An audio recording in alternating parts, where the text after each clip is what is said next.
La creación del sistema mundial moderno implicó el encuentro de Europa con los pueblos del resto del mundo y en la mayoría de los casos la conquista de estos. En términos de las categorías de la experiencia europea, encontraban dos tipos más bien diferentes de pueblos y de estructuras sociales.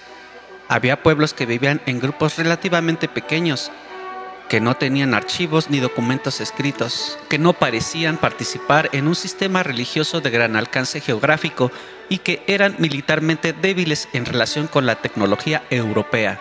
Para describir a esos pueblos se utilizaban términos genéricos. En inglés generalmente se les llamaba tribus. En otras lenguas podía llamárseles razas, aunque este término más tarde fue abandonado debido a la confusión con el otro uso del término raza, con referencia a agrupamientos bastante grandes de seres humanos con base en el color de la piel y otros atributos biológicos. El estudio de esos pueblos pasó a ser el nuevo campo de la disciplina llamada antropología.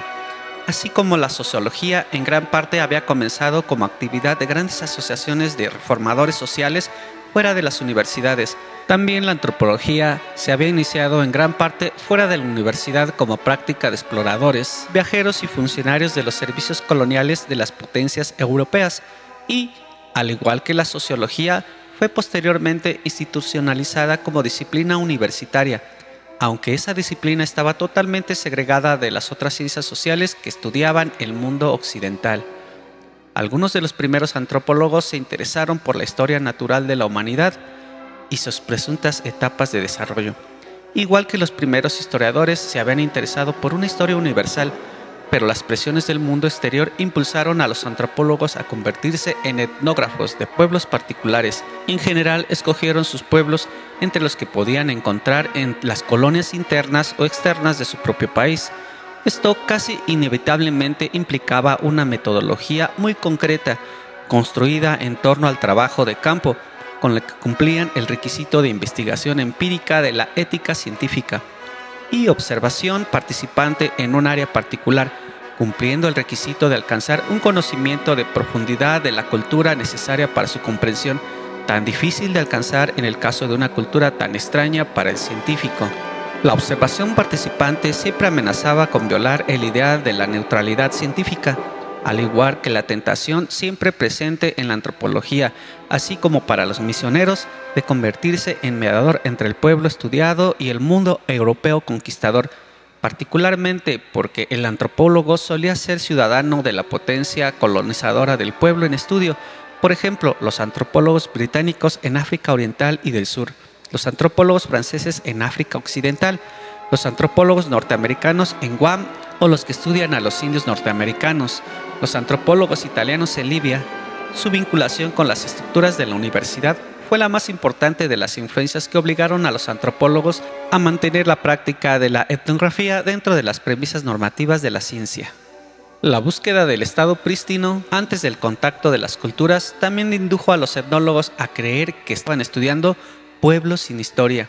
En la penetrante formulación de Eric Wolf, esto podía haberlos llevado hacia una posición nomotética y orientada hacia el presente, similar a la de los economistas, y después de 1945, la antropología estructural avanzó principalmente en esa dirección.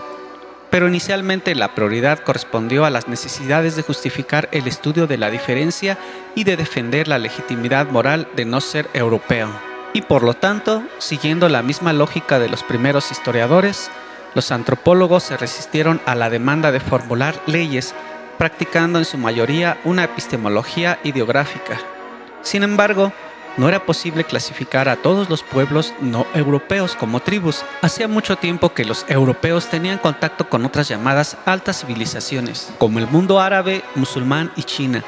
Los europeos consideraban esas zonas como civilizaciones altas, principalmente porque tenían escritura, sistemas religiosos difundidos en grandes áreas geográficas y una organización política, por lo menos durante largos periodos, en forma de grandes imperios burocráticos. El estudio de esas sociedades por europeos se había iniciado con religiosos en la Edad Media. Entre los siglos XIII y XVIII, esas civilizaciones resistieron militarmente la conquista europea lo suficiente como para merecer respeto, a veces incluso admiración, aunque seguramente, al mismo tiempo, provocaban perplejidad. Sin embargo, En el siglo XIX, como resultado de nuevos avances tecnológicos de Europa, esas civilizaciones se convirtieron en colonias, o, por lo menos, semicolonias europeas. Los estudios orientales que habían nacido dentro de la Iglesia, justificados como auxiliares de la evangelización, pasaron a ser una práctica más secular y eventualmente hallaron un lugar en las estructuras disciplinarias en evolución de las universidades. En realidad, la institucionalización de los estudios orientales fue precedida por la de los estudios sobre el antiguo mundo mediterráneo, lo que en inglés se llama The Classics, el estudio de la antigüedad de la propia Europa. Esto también era el estudio de una civilización diferente de la Europa moderna, pero no fue tratada del mismo modo que los estudios orientales. Más bien fue considerada como historia de los pueblos definidos como los antepasados de la Europa moderna. A diferencia del estudio, digamos, del antiguo Egipto o de Mesopotamia, la civilización de la antigüedad se explicaba como la fase temprana del único proceso histórico continuo que culminaba en la civilización occidental moderna y por lo tanto era visto como parte de una saga singular. Primero, la antigüedad, después las conquistas bárbaras y la continuidad asegurada por la Iglesia, luego el Renacimiento con la reincorporación de la Iglesia grecorromana y la creación del mundo moderno. En este sentido, la antigüedad no tenía historia autónoma, sino más bien constituía el prólogo de la modernidad. En contraste, siguiendo la misma lógica, las otras civilizaciones tampoco tenían historia autónoma. Más bien era el relato de historias que se habían congelado, que no habían progresado, que no habían culminado en la modernidad. Los estudios clásicos eran principalmente estudios literarios, aunque evidentemente se superponían con el estudio histórico de Grecia y Roma, en el intento de crear una disciplina separada de la filosofía y de la teología. Los clasicistas definieron su campo como una combinación de literaturas de todo tipo, y no solo del tipo que los filósofos reconocían, artes y su nuevo agregado, la arqueología, y la historia que se podía hacer al modo de la nueva historia, que no era mucha, dada la escasez de fuentes primarias. Esa combinación hizo que los estudios clásicos quedaran en la práctica, cerca de las disciplinas que estaban surgiendo al mismo tiempo y que tenían como foco las literaturas nacionales de cada uno de los estados principales de Occidente europeo. Ese tono humanístico de los estudios clásicos preparó el camino para las muchas variedades de estudios orientales que empezaron a aparecer en los planes de estudio de las universidades. Sin embargo, debido a sus premisas, los estudios orientalistas adoptaron una práctica muy especial. Como se suponía que esa historia no progresaba, el foco de interés no era la reconstrucción de las secuencias diacrónicas como la historia europea, sino la comprensión y apreciación del conjunto de valores y de prácticas que habían creado civilizaciones que, a pesar de ser consideradas altas, fueron concebidas para ser nada más que inmóviles. Se sostenía que la mejor manera de alcanzar esa comprensión era por medio de una minuciosa lectura de los textos que encarnaban su sabiduría, y eso requería una preparación lingüística y filosófica muy similar a la desarrollada tradicionalmente por los monjes en el estudio de los textos cristianos. En ese sentido, los estudios orientales se resistieron totalmente a la modernidad y, por consiguiente, en su mayor parte, no quedaron atrapados en la ética científica, aún más que los historiadores. Los estudiosos orientalistas no veían ninguna virtud en la ciencia social y rehusaban rigurosamente cualquier asociación con ese campo, prefiriendo considerar parte de las humanidades. Sin embargo, llenaban un espacio importante en las ciencias sociales, porque por mucho tiempo los estudiosos orientalistas fueron prácticamente los únicos universitarios dedicados al estudio de realidades sociales relacionados con China, India o Persia. Desde luego que además había unos pocos científicos sociales que se interesaban en comparar civilizaciones orientales con civilizaciones occidentales, como Weber, Toynbee y menos sistemáticamente Marx. Pero esos estudiosos comparativistas, a diferencia de los orientalistas, no estaban interesados en las civilizaciones orientales por sí mismas, sino que más bien su principal interés intelectual era siempre explicar por qué era el mundo occidental y no esas otras civilizaciones el que había avanzado hacia la modernidad o el capitalismo. Es preciso decir además una palabra sobre los tres campos que nunca llegaron a ser del todo componentes principales de las ciencias sociales: la geografía, la psicología y el derecho.